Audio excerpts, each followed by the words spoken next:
안녕하세요. 제 건설환경공학과에 있는 권태혁입니다. 그 센터장님께서 소개시켜 주신 대로 사실 이제 온 지 6년 정도 됐고요.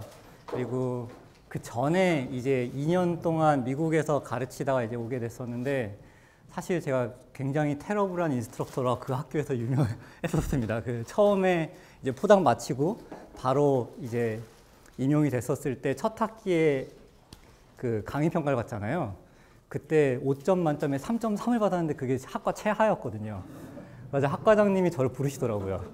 학과장님이 부르셔가지고 태혁 그러면서 I think you should attend a teaching workshop 그러면서 티칭 워크숍을 보내주셨어요. 그 티칭 워크숍이 이제 ASC라고 그 어메리칸 시빌 엔지니어, 소사이티 오브 시빌 엔지니어에서 하는 티칭 워크숍이 있는데 거기에 이제 보통 젊은 갓 임용된 교수들을 각각 학교에서 학과장들이 추천을 해가지고 보내주는 워크숍들이 있었습니다. 그래서 거기에 가서 한 5일 정도 하드 트레이닝을 받고 나서 이제 그 다음 학기에 평점을 받았는데 그때 4.4 정도 받아서 되게 많이 다행히 이제 above the average 해서 그때부터 조금 자신감을 가지게 되고 그리고 나서 이제 카이스트에 와서 그 이후로 조금씩 임프루브 하면서 진행을 하고 있습니다. 오늘 사실 제목은 너무 막 거창한데 제가 가르치고 있는 수업이 많지는 않아가지고요. 사실 수업 유형별이라고 보기보다는 그냥 학생들하고 어떻게 상호작용을 하면 좋을지에 대한 제 개인적인 견해나 그리고 티칭 워크숍에서 배웠던 걸 어떻게 제가 좀 제 수업에서 이용을 했는지에 대해서 말씀을 좀 드리려고 합니다. 사실 그 학생들이 이렇게 얘기를 하시다 보면은 되게 꽉꽉 막혀 있는 경우들도 있고 되게 샤이하잖아요. 카이스트 학생들이. 저도 카이스트 출신이긴 한데 거의 대부분 뒤에 앉아 있었거든요. 늦게 들어와서.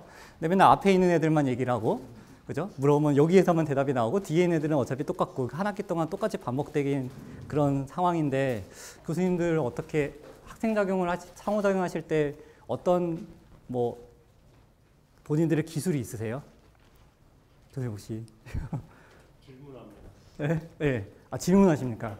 되게 질문 되게 좋은 방법입니다. 또 혹시 뭐 점수를 네.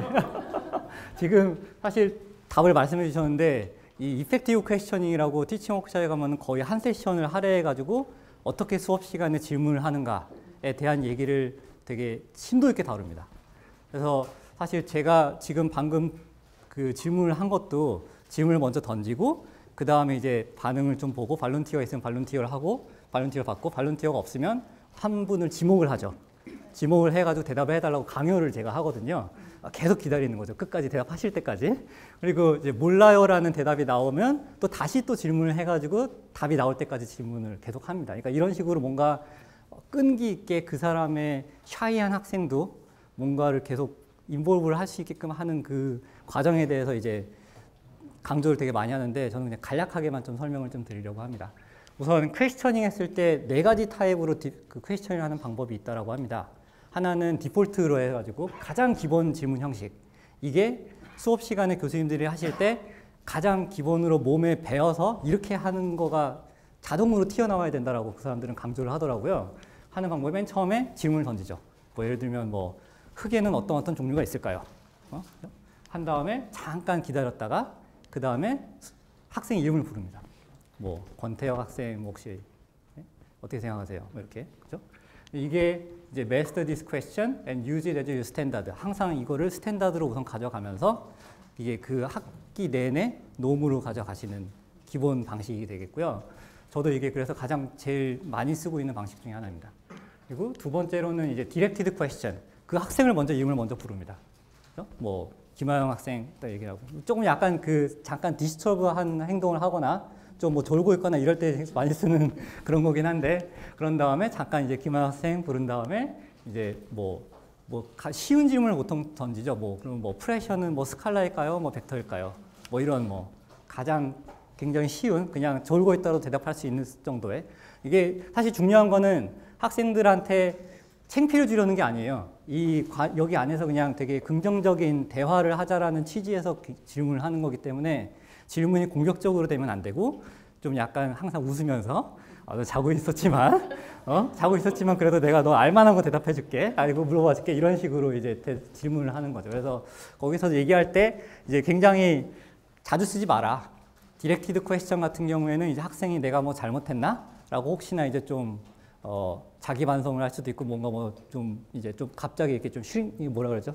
이게 좀 자신감이 사라질 수 있기 때문에 그런 측면에서는 파지티브한 그런 역할을 하지는 않는다고 합니다. 그래서 우선 아까 말씀드렸던 그 스탠다드 그 디폴트 퀘스천 형식이 중요하다고 얘기를 하고요. 그 다음에는 이제 좀 제가 보통 좀 어려운 질문, 좀 생각을 좀 많이 해야 되는 질문 같은 경우에 뭐 예를 들면 뭐 흙이 있을 때 흙의 분류는 어떻게 해야 될까요? 어떤 기준을 가지고 우리가 분류를 해야 될까요? 그럼 뭐 다양하게 뭐 어떤 사람은 뭐 사이즈를 가지고 봐야 된다, 어떤 사람은 뭐 색깔을 가지고 봐야 된다, 어떤 사람은 뭐 광물을 가지고 봐야 된다 이런 식으로 다양한 생각들이 나올 수 있잖아요. 그럴 때는 이제 질문을 하고 그냥 뭐 혹시 뭐 생각 있는 사람 뭐 anyone 그죠? raise your question 이렇게 하는 거죠. 이렇게 물어보고 그리고 이거는 이제 컨셉추얼리 챌린징한 퀘스천에 보통 쓴다고 합니다. 지금까지 이제 세 가지 타입에 대해서 말씀드렸고 마지막은 choir 해서 이제 합창으로 그냥 우리 보통 뭐 예를 들면 뭐 집중 박수 3번 뭐 이런 거 하잖아요. 그런 거나 아니면 뭐 수업 시간에 꼭 시험에 나올 만한 거 예를 들어서 뭐 압력수두랑 뭐 위치수두랑 뭐 전수두 3개가 있을 때 물의 흐름을 결정하는 거는 저번 시간에 제가 뭐라 그랬죠? 그러면은 이제 다 같이 약간 합창을 요구하듯이 그렇게 물어보는 질문들을 합니다. 그래서 뭐 다 같이 뭐 아니면 뭐 하나 둘 셋 뭐 이렇게 한다든지 이런 식으로 뭔가 좀 줬을 때 애들이 다 같이 합을 맞춰서 답을 할 수 있는 그런 기회를 주면 뭐 그냥 간단한 그런 어떤 단기 메모리를 위한 것으로 이제 사용하기에 괜찮습니다. 그래서 이렇게 4가지를 중심으로 저는 사용을 하고요. 그리고 그 중에서 디렉티드 퀘스천은 그냥 좀 편하게만 사용을 하고 있습니다. 근데 이 이펙티브 퀘스처닝을 할 때 이제 전제 조건들이라든지 우리가 준비해야 되는 이제 인스트럭터의 자세들이 좀 많이 있고 한데 그 중에 하나가 이제 학생들에 대해서 좀 파악을 잘 해야 됩니다. 사실 오늘 같은 경우는 제가 질문을 하려고 할 때도 제가 어떤 분이 오시는지 전혀 모르기 때문에 뭐 제가 질문하기 굉장히 부담스러운 게 있는데 카이스트 학생들 보시면은 막 되게 다양하잖아요. 어떤 학생들은 맨날 앞에서 이제 수업을 듣고 이런 걱정 안 해도 되는 학생들, 뒤에서 이제 좀 늦게 오는 학생들도 있고 샤이하기도 하고 또 시니컬하게 이렇게 사실 되게 똑똑한데 굉장히 똑똑한 타입인데 물어보면 대답은 해요. 근데 먼저 절대로 얘기 안 하는 그런 학생들도 있죠. 그러니까 뭐 다양한 학생들이 있어서 이제 계속 한 학기 처음에는 모르시지만 뭐 한 3주, 4주 정도 되다 보면 사실 이제 어느 정도 파악이 되시면 그때부터 이제 전략을 짜서 질문을 하실 수가 있습니다.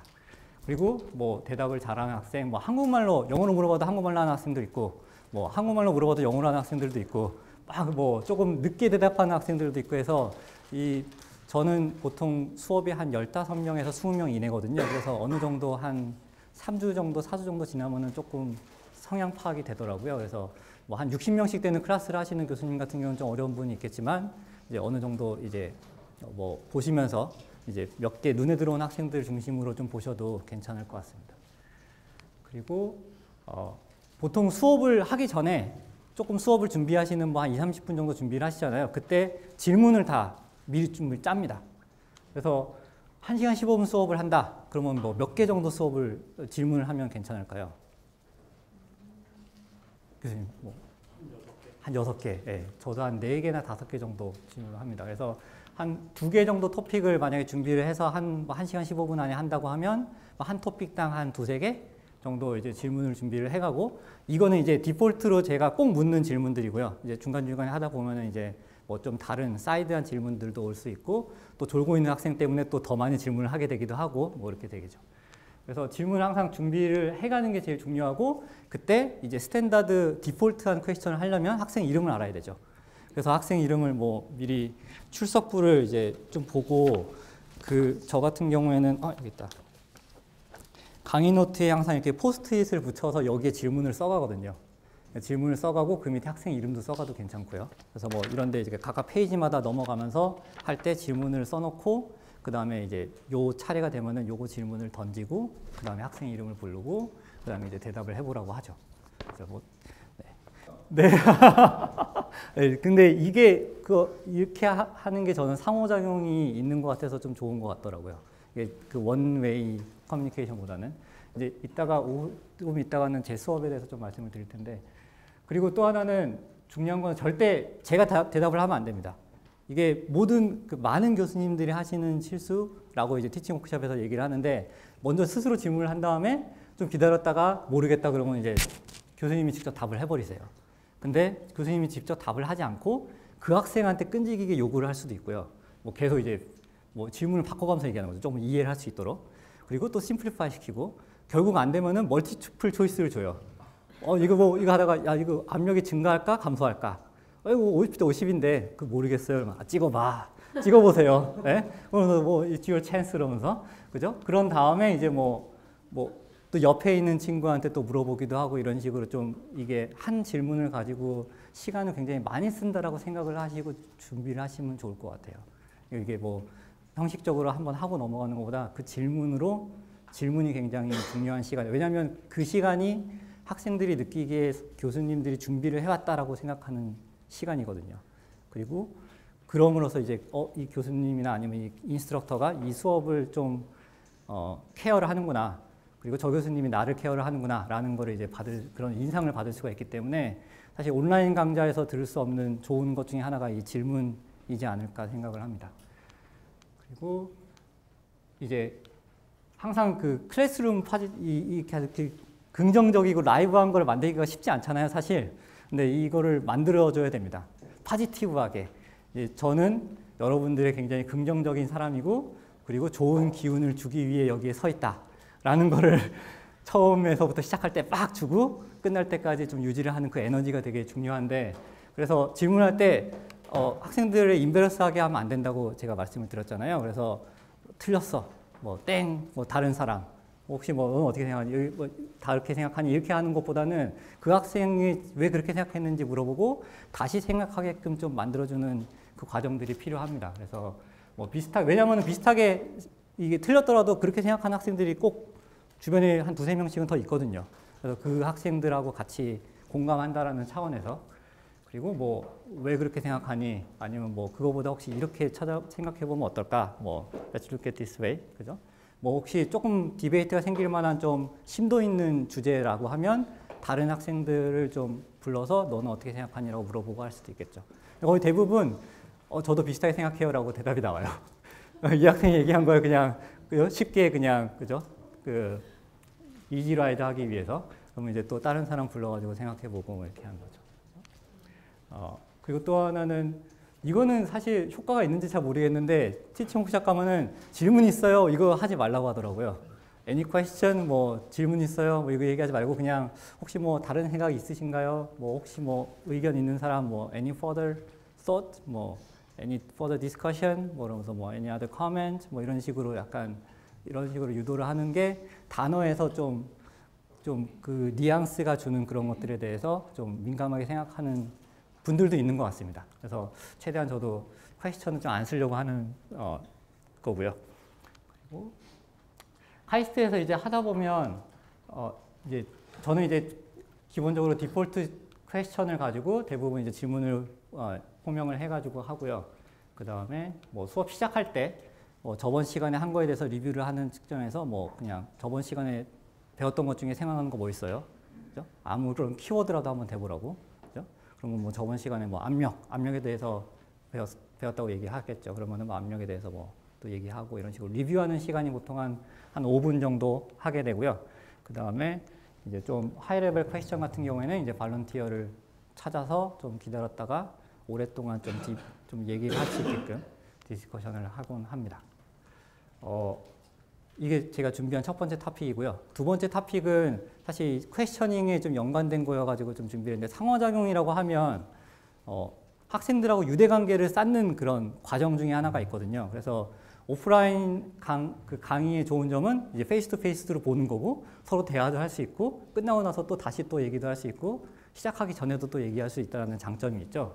그래서 유대관계를 맺는 게 어떻게 좀 맺으면 좋은가라는 거에 대해서 배운 적이 있어서 그걸 좀 공유를 하려고 합니다. 하나는 제일 중요한 거는 나는 너희들을 좋아하고 신경 쓰고 너희들을 케어해주는 사람이다. 그게 내 직업이고 이거에 대한 게 학생들이 느껴야 되는 게 제일 중요한 거죠. 사실 100명 단위 강의쯤 되면 사실 이거를 하기가 굉장히 힘듭니다. 근데 이제 그 어느 정도의 그냥 마음만 전하는 그 노력이 좀 필요한 것 같고요. 또 하나는 나 절대 바쁜 사람 아니야. 언제든지 찾아와도 돼. 그리고 나 절대 무서운 사람 아니야. 이게 그 교수님이라고 보면 학생들이 대부분 다가가기 힘들잖아요. 그래서 이거를 수업을 하면서 학기 동안에 이 편견을 깨치는 게 하나의 이제 도전적인 과제 중에 하나가 됩니다. 그래서 제가 제일 가장 많이 하는 거는 이렇게 이름표를 학기 시작할 때 이렇게 만들라고 해요. 그리고 그 앞에 자기 자리에 놓으라고 합니다. 자기 앞에다 제가 볼 수 있게.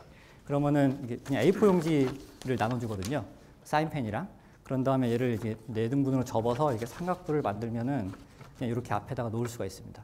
그러면 한 30몇 명 돼도 한 4, 5주 정도 지나면은 조금 그래도 눈에 들어오더라고요. 그래서 좋은 점은 질문할 때 이름을 부를 수가 있고, 그리고 뭘 하든지 뭔가 교수님이 내 이름을 알 것 같으니까 걔네들도 조심을 하지만 그걸 시작으로 뭔가 서로 이제 유대관계가 쌓기 시작한다라고 저는 믿거든요. 그래서 이런 식으로 약간 앞에다 두고, 좋은 점은 얘를 가지고 출석 체크도 하게 됩니다. 그래서 이렇게 앞에다 놓고 한글로 수업하는 수업이면은 이제 한글로 이제 이름표 놓고 이제 만들고 시작하고, 이걸 가지고 우리는 너의 어텐던스를 체크를 할 거다. 왜냐하면 조교가 쫙 다 이제 컬렉트를 하거든요. 컬렉트를 한 다음에 수업 시작할 때 이걸 가져가면 출석한 거고요. 이걸 안 가져가면 출석을 안 한 거죠. 그리고 이제 또 나갈 때 제출하고 나가고요. 다시. 그러니까 네임택은 항상 저랑 조교가 가지고 있고요. 그리고 이제 수업 시작할 때 여기다가 이렇게 펴놓고 가져가라. 그리고 이제 끝날 때 다시 놓고 가라. 이렇게 얘기를 합니다. 약간 출석 체크를 안 해도 된다라는 장점이 있어서 좋기도 하고, 그 다음에 이제 이름도 좀 알 수 있다라는 장점이 있는 것 같습니다. 그리고 이제 클래스 사이즈가 사실 변환이 많이 좀 다르시니까 저 같은 경우에는 30명을 넘어본 적이 없긴 한데, 이런 경우에는 조금 이제 편하게 되는데, 30명, 60명씩 되는 이제 강의일 때는 질문을 준비를 할 때 돌아가면서 그래도 좀 안 해본 애들한테 질문을 해야지라는 생각으로 질문을 좀 준비를 하고, 이제 한 학기 동안에 그래도 한 2번씩은 최소 부를 수 있도록 나눠서 질문 숫자를 준비를 합니다. 그래서 저 같은 경우에는 16주에 14번 만나잖아요. 14번 만나면 한 주에 한 번 만나거든요. 그 에듀케이션 4.0인데 온라인 강좌가 있는 그런 수업이라서, 그러면은 14 곱하기 5 하면은 보통 한 70명? 근데 35 하면은 딱 2번씩 겨우 되겠죠. 그 디폴트 퀘스천 같은 경우에는. 네, 그래서 이것도 좀 고려하셔가지고 질문을 짜시면 괜찮을 것 같고요. 그리고 또 하나는 수업 시작 전에 좀 일찍 가서 미리 온 학생들한테 좀 얘기도 하면서 안부 물어보고 하면서 하면은 그것도 굉장히 효과가 좋더라고요. 물론 일찍 온 학생들은 안 그래도 잘할 학생이긴 한데 그래도 간혹 좀 저번 시간에 늦게 온 학생들 중에 일찍 온다거나 숙제를 안 낸 학생들 중에 일찍 온다거나 그러면은 이제 이런 게 효과가 좀 있습니다. 그리고 언제든지 오피스를 찾아와라랑 그다음에 이제 항상 칭찬하고 항상 뭔가 이렇게 블레임하고 피드백을 줄 때도 칭찬 중심으로 피드백을 주세요. 누군가 숙제에 대해서 질문을 했는데 이런 질문은 굉장히 훌륭하다. 그죠? 누가 리포트를 썼는데 그 리포트에 대해서 굉장히 잘 썼더라 하는 피드백이 중간에 있으면 좋습니다. 그리고 질문하면 대답하는 거에 대해서 애들이 되게 두려워하잖아요. 그래서 두려워하면 줄 수 있는 게 선물로 저는 보통 좀 하거든요. 그래서 사탕을 이제 주거나 아니면 쿠폰을 주는데 이런 쿠폰을 드립니다. 그래서 이렇게 생긴 쿠폰인데요. 그래서 이제 질문했다고 다 대답 잘했다고 그러면서 이제 내가 과외를 해주겠다. 중간고사는 이게 밸리드한 게 유효기간이 기말고사 전까지입니다. 그래서 기말고사 전까지 이번 학기 기말고사 전까지 너에게 무료 과외를 30분간 해줄 수 있다. 언제든지 찾아와라. 근데 이때까지 제 6년간 한 명 찾아왔어요. 그만큼 아직도 교수님들을 무서워하거나 아니면 귀찮아하거나 아니면 혼자서 잘 하겠다는 뜻이기도 한데 어쨌든 이런 거를 그냥 남발을 많이 하셔도 찾아오는 학생들이 별로 없을 거예요. 그래서 걱정 안 하시고 남발하셔도 되고 남발하시면 굉장히 좋은 인상을 받으실 수가 있습니다. 진짜. 네. 그리고 사실 숙제 이게 문제 물어보러 오는 학생들 보면 되게 기분은 좋긴 좋거든요. 그래서 그게 좀 시간 어레인지 하기가 좀 힘들긴 하지만 그래도 있을 때 찾아오라고 얘기를 해주면 좋습니다. 근데 이제 그 유대관계를 쌓고 질문을 하고 하다 보면 항상 중간고사가 고비예요. 왜냐하면 중간고사가 끝나고 나면 학생들이 이제 슬슬 안 나타나거나 아니면 제 눈을 피하거나 하죠. 왜냐하면 그 기본적인 이유는 자세는 저 교수님이 내 성적을 아는데 이 마인드거든요. 그래서 이거를 알려드려야 돼요. 학생들한테 절대 나는 너희를 평가하는 학생이 아니다. I don't judge you. 나 더 이해해. 네가 뭔가 사연이 있었겠지. 너 때 나도 바빴었던 것 같아. 뭐 다른 어떤 수업이 좀 더 재밌어서 그걸 하다 보면 이거 시간에 쫓겼을 수도 있어. 뭐 여러 가지 이유들이 있을 수 있잖아요. 그런 식으로 뭐 왜 그랬니라고 물어볼 수도 있고 뭐 이렇게 다가가면서 얘기를 해주는데 기본적으로는 괜찮다. 너한테는 세컨 찬스가 파이널이 있어. 그죠? 파이널 세컨 찬스가 있어. 이 수업은 파이널이 중요해. 그죠? 그런 식으로 저지하지 않는다라는 게 중요해서 이제 오픈 마인드고 항상 너희들 옆에 있고 내가 뭐 너희를 뭐 나쁘게 뭐 평가해서 나한테 좋을 게 뭐가 있겠어. 그죠? 그런 어떤 마인드로 다가가시면 이게 뭐 퀘스처닝을 하는 것도 그렇고 그리고 그 다음에 유대 관계를 쌓는 데에서도 굉장히 좀 보람을 좀 느끼는 것 같습니다. 저 같은 경우. 시간이 거의 다 됐는데요. 간단하게 그래서 제 수업하는 방식에 대해서만 그냥 간단하게 설명을 한 5분, 3분 정도 드리고 마치도록 하겠습니다. 제가 가르치고 있는 수업은 이제 토질역학의 실험 1이라고 하는 2학년 수업인데 이제 랩이 있습니다. 랩이 있어가지고 사실 수업이 굉장히 빡빡하고 이제 홈워크랑 미드텀이 25%, 파이널이 40% 그리고 어텐던스 퀴즈로 이렇게 구성을 해서 그레이딩을 하고 있고요. 이게 이제 16주간의 수업이고 그 옆에 보시면 이제 온라인 강좌로 에듀케이션 4.0의 유형 1이거든요. 그래서 학생들이 2개의 강좌 한 20분에서 30분 되는 렉처를 2개를 프리뷰를 해오고 그 다음에 프리뷰를 해오고 그 다음에 수업 시간에 만나서 그 렉처에 대해서 얘기를 하고 그에 대한 디스커션 그리고 뭐 데모 같은 거 보여주고 그다음에 이제 뭐 문제 풀고 이렇게 합니다. 지금 보여드린 이 앞에 있는 게 이제 보통 수업을 듣고 나서 그 수업 시간에 같이 풀게 되는 그런 문제들이 됩니다. 그리고 뭐 이렇게 지금 렉처 같은 경우에는 제가 처음에 왔을 때 한 2년간 녹화를 계속 했었어요. 칠판 판서를 하면서. 그래서 이거는 제 웹사이트 들어가서 보실 수가 있는데 그래서 렉처를 녹화를 했던 거를 사실 그냥 그걸 편집을 해서 밑에 자막만 달아가지고 올렸거든요. 네, 자막 다는 걸 좋아하더라고요. 그래서 자막이 없는 것보다는 그래서 자막을 좀 일부러 좀 캡션을 달았고요. 그 다음에 이제 중간중간에 뭐 질문하는 것들이나 이런 문제 푸는 것들은 다 빼버리고 그때 수업을 전학기에 했었던 수업들 중에 딱 강의하는 부분만 잘라가지고 편집을 하면 보통 한 30분 정도가 됩니다. 그리고 이제 판서하는 거를 조금 빠르게 패스트 포워딩을 뭐 한 8배 한다든지 하면은 이제 조금 더 줄일 수가 있고요. 그래서 뭐 한 25분에서 30분 왔다 갔다 하는데 요거를 2개씩 보고 오게 됩니다. 네, 여기 보시면 여기 자막을 이렇게 달아놨습니다. 이게 5년 전이라서 지금보다 훨씬 젊습니다. 좋은 점 중에 하나가 이제 그때 미국에서 왔을 때 그 프레시한 영어로 수업을 했었던 거를 계속 유지를 할 수 있다는 게 장점이더라고요. 지금 하면 이렇게 못할 것 같고요. 그리고 이제 좀 안 들린다고 애들이 좀 피드백 오는 것들이 있는데 그런 것들은 다시 녹화를 좀 해서 이제 업데이트를 하고 있습니다. 그리고 온라인 렉처를 할 때, 올릴 때 마찬가지로 이렇게 수업 자료, 렉처 노트를 그냥 아예 통째로 다 올립니다. PDF로.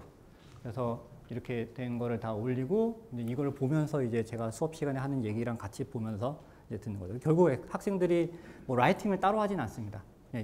얘가 거의 텍스트처럼 쓰이게 됩니다. 그리고 이제 뭐 핸드아웃 같은 거.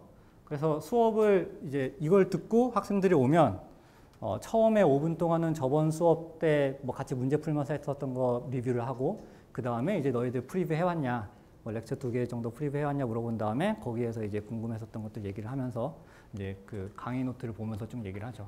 그때 뭐 퀴즈를 할 수도 있고 그리고 뭐 수업 시간에는 좀 이론적인 것만 얘기했다면 실제 리얼월드 프로블럼을 가져와 가지고 이런 문제에 대해서 우리가 풀어보자라고 얘기를 하거나 하게 됩니다. 그리고 이제 피지컬 데몬스트레이션은 뭐 저희가 흙이랑을 다루기 때문에 이런 식으로 알갱이에 대한 역학적인 거동에 대해서 얘기를 하거든요. 그래서 뭐 동전 같은 거 갖다 놓고 각각 여기서 놓고 이제 그룹들끼리 여러 가지 한번 테스트를 해보고 그 다음에 소감을 얘기하는 걸 얘기를 하고요. 그냥 그 영상으로 준비를 해가지고 여기 안에 보면은 실험 영상들이 나와 있습니다. 그래서 약간 뭐 흙들이 어떻게 파괴되고 하는 것들을 보여주는 그런 것들이 있습니다. 그룹 액티비티. 얘는 그룹 액티비티를 이제 이렇게 지금 앉으셨는데 앉으실 때만 앉아서 이제 인스트럭터 입장에서 얘네들이 어떻게 꾸려서 그룹 액티비티를 하지 고민이 좀 많이 되실 거예요. 그래서 첫 번째로 드는 게 어떻게 그룹을 짜지? 이겁니다. 그래서 제가 원칙을 고수하고 있는 것 중에 하나는 외톨이가 없도록 그룹을 짠다. 예를 들면 보통 우리 뭐 남자 셋에 여자 하나, 남자 셋에 여자 하나 뭐 이런 식으로 많이 하잖아요. 근데 그러면 그 여자 하나가 뭐 그 여학생 하나가 외톨이가 되거든요. 근데 그렇게 하기보다는 다른데 남자들이 다 4명이 되더라도 그 그룹 안에서 한 명이라도 외톨이가 없도록 하는 게 그룹핑을 할 때 좀 더 좋은 포지티브한 이펙트를 준다고 합니다. 그래서 성별이라든지 뭐 남녀 그리고 학년이 뭐 여기는 다 2학년인데 얘만 3학년이야 그러면은 좀 애매하니까 3학년 2명에 2학년 2명으로 짝을 지어준다든지 뭐 전공 같은 것도 조금 배려를 해가지고 너무 한 사람만 이렇게 소외되지 않도록 그룹을 짜는 게 좀 그래도 도움이 제 경험상 되는 것 같고요.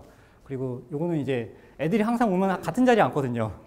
그죠? 수업 시간에 여기 앉는 애 맨날 여기 앉고 저기 앉는 애 저기 앉고 또 이런 원탁 테이블에 앉게 되면은 항상 그 같은 그룹들로 앉게 됩니다. 근데 이 그룹이 제가 맨 처음에 초반에 짜주고 나서 이제 그게 조금 이제 몇 주 정도 진행이 되고 나면은 이제 고인물처럼 돼서 또 그 다음에 또 얘는 뭐 하는 롤, 얘는 뭐 하는 롤로 정해지더라고요. 그래서 얘를 한번 좀 섞어줄 필요가 있는데 그래서 매주 뭐 새로 그룹핑을 하는 건 너무 번거롭고 그렇다고 해서 한 학기 내내 같이 그룹을 가져가는 것도 조금 고인물처럼 되겠고 그래서 이거를 좀 중간중간에 섞어주는 그런 것들도 좀 필요한 것 같습니다. 네, 요거는 제가 하는 그룹 액티비티인데 흙을 보통 하니까 흙 가져와서 뭐 저울에 재고해가지고 뭐 어떤 웹소일을 만들어 봐라 이런 식으로 하게 됩니다.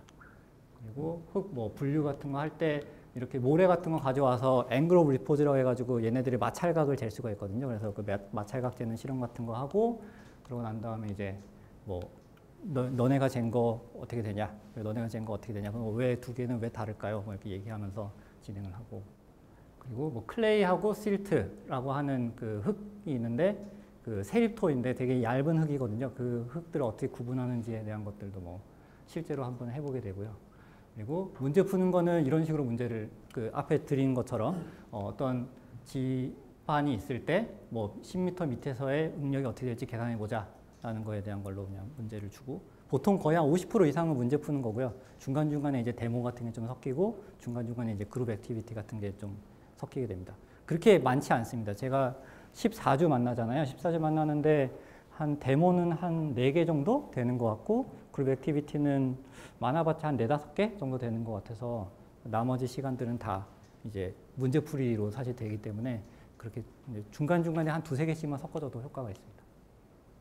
그래서 뭐 요약인데 그냥 결국은 교수님들이 앞에서 나와서 하셔야 될 거는 포지티브하게 계속 좋은 인풋을 웃으시면서 절대 너 당황하지 말고 뭐 저지하는 거 아니고 그런 어떤 인상을 심어주는 거 하고 또 하나는 계속 컨시스턴트하게 중요하더라고요. 어떤 애들이 계속 뭐 교수님 저번에 얘기하신 거랑 달라요. 뭐 이렇게 하는 것들이 많죠. 그래서 항상 스틱 투 더 실러버스라고 얘기하는데 실러버스는 학생들하고 약속이고 이건 절대 변하지 않는다.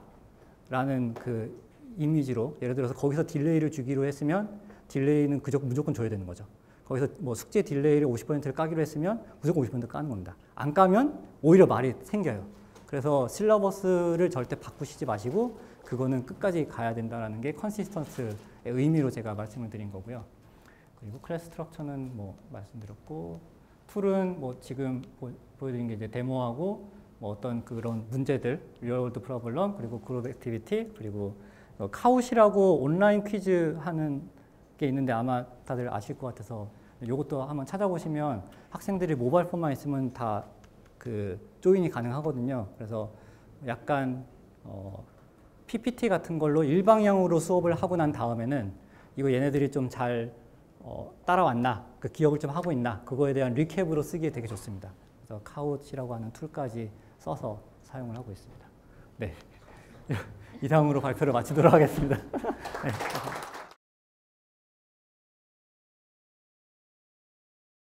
거의 비슷하고요. 지금 나눠드린 요 문제들만 조금 업데이트하고 데모 같은 경우에 전에 했었던 건데 좀 잘 안 됐거나 아니면은 다음에 뭔가 아이디어가 떠올라서 이렇게 해보자라는 것만 있으면 데모만 좀 업데이트를 합니다. 플레인 같은 건 없나요? 네, 그런 건 없습니다. 왜냐하면 문제를 푸는 거는 이거는 제가 뭐 이 학생들한테 점수 매기고 하는 게 아니거든요. 그냥 그 우리 수업 안에서 그냥 답 나오는 것까지 다 하고 끝나고 그 다음에 자기가 알아서 가져가면 되고 그다음에 끝나고 나서 바로 또 요거에 답지를 올려줍니다. 그래서 뭐 그런 문제는 없고요. 퀴즈랑 숙제에 대한 족보가 이제 내려오는 게 문제인데 그거는 숫자를 조금씩 바꿔서 이제 제가 내고 있는 상황이고요. 네. 네. 그게 이제 수업 시간에 얼마나 대충 리뷰를 해주시냐에 따라서인데 수업 시간에 리뷰, 그러니까 수업 내용을 제가 한 10분 정도 리뷰를 다시 하잖아요. 프리뷰, 그러니까 렉처 내용에 대해서 디스커션을 하면서 리뷰를 하잖아요. 그때 너무 자세히 하면 애들이 뭐 수업 안 듣고 와도 뭐 충분히 뭐 교수님 설명 잘 해주시네, 문제도 풀만하네, 이렇게 되면 애들이 안 해오고요. 리뷰를 그렇게까지는 안 하는데 그래서 되게 고의가 약간 되게 파인한 라인인데 잘 타셔야 되는 것 같아요. 근데 어차피 볼 애들은 보는데 안 보는 애들을 보게 하는 게 되게 중요하더라고요. 볼 애들은 막 2번씩 보고 뭐 3번씩 보고 오고요. 근데 이제 참여도가 좀 부족한 아이들을 보고 오게 하는 게 좀 중요해서 그거를 좀 신경을 써야 되죠. 안 보고 오고 하는 애들 옆에서 그냥 계속 프레셔를 줍니다. 제가 이렇게 예를 들어서 여기서 문제를 풀잖아요. 그러면 안 보고 왔기 때문에 잘 못 풀거든요. 그럼 계속 안 보고 왔지 이러면서 보고 와 다음엔 이러면서 계속 옆에서 프레셔. 왜냐면 1시간 15분 동안 문제 풀 동안에 제가 할 일이 별로 없습니다. 그래서 문제 뭐 한 30분 풀게 되는데 풀면은 옆에서 막 이제 이거 뭐 안 보고 왔으니까 이런 거잖아 이러면서 계속 막 뭐라 그러면 나중에 그래도 좀 그냥 인간적으로 다가가는 수밖에 없더라고요.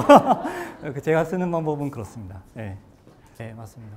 그게 저도 고민인데 이게 가르쳐야 되는 양이 있고 그게 해서 저도 듣는 애들이 강의량이 그러니까 렉처 비디오의 분수가 좀 많다라고 얘기를 하긴 하거든요. 근데 렉처 비디오의 분수를 늘리는 수가 있고요. 또 하나는 그냥 안 가르치는 거죠. 굳이 안 가르쳐도 크게 뭐 자격증 시험 때문에 제가 좀 가르쳐야 되는 부분들은 가르치는데 그게 아니면은 뭐 그냥 대신 이걸 더 효율적으로 하자라는 식으로 취사 선택을 하는 게 좋은 것 같습니다. 그러니까 질문 있냐 그러면은 질문하는 학생들 거는 좀 받아야지 되는 것 같고요. 그래서 질문이 있냐는 얘기를 저는 잘 안 하는데 그 디렉티드 퀘스천을, 그러니까 디렉티드 퀘스천이 아니라 아까 디폴트 퀘스천으로 이름을 부르는 게 제일 제 생각에는, 그래서 뒤에 앉아 있거나 아니면 참여도가 적은 학생들의 이름을 적으셔서 미리 적어서 가져가서 그냥 그 학생들을 위한 질문을 따로 준비를 하셔서 질문을 하는 게 제일 좋습니다. 근데 판서가 저는 오히려 좋았던 것 같아요. 학생들 피드백은. 이게 제가 지금 맨 처음에 했었던 거는 다 이런 식으로 판서식으로 지금 다 되어 있고요. 그리고 그 다음에 최근에 녹화한 것들은 다 이렇게 그냥 마이크 차고 카메라 놓고 뭐 강의 노트에서 이렇게 노트 필기하면서 이제 녹화를 했거든요. 이것도 사실 이 강의 노트에 PDF로 뽑은 다음에 여기에 그냥 그 빈칸 만들어가지고 빈칸 채우면서 쭉 가면서 그냥 녹화한 건데, 뭐 이거는 그러니까 제 얼굴도 나오고 해서 좋긴 한데 학생들한테 물어보면은 판서식이 조금 더 뭔가 좋았다고 얘기를 하는 거는 같아요. 근데 그게 그때 제가 이게 이게 카메라고요. 그리고 저를 보고 있는 거는 노트북이 저를 보고 있습니다. 노트북 카메라가. 노트북 카메라랑 저거 찍는 카메라 두 개가 네. 있는 거죠? 네. 요거는 이제 밑에 책상을 바라보고 있는 거고 노트북이 저를 보고 있습니다.